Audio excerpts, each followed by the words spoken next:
आज आपण लहान मुलांच्या मधुमेहाबाबतीत चर्चा करणार आहोत। पॅनक्रियाजमधील बीटा पेशी नष्ट झाल्यामुळे आपलं शरीर इन्सुलिन तयार करू शकत नाही आणि म्हणून रक्तामधील साखर पेशींच्या आतमध्ये प्रवेश करू शकत नाही। रक्तामधली साखरेची पातळी वेगाने वाढते आणि मग ह्या साखरेला बाहेर टाकायचा प्रयत्न आपलं शरीर किडनी वाटे करते। जेव्हा किडनी वाटे ही साखर बाहेर पडते तेव्हा ते पाणी पण सोबत ओढून नेते, म्हणून विनाकारण लघवी जास्त होते।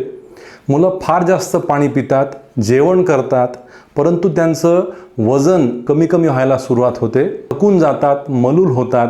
अशा वेळेस वेळीच आपण शुगरची तपासणी करून बघितली पाहिजे। दुर्लक्ष झालं तर ह्या मुलांच्या रक्तामधील साखर वापरात येत नसल्यामुळे शरीर तेल वापरायला सुरुवात करते आणि कीटोनचं प्रमाण वाढल्यामुळे मग यांना मूर्छितावस्था यायची शक्यता असते। अशा मुलांना इन्सुलिन देणं हे अत्यंत आवश्यक आहे। अशाच प्रकारच्या व्हिडिओ करता आपण आमचं चॅनल सबस्क्राईब करा।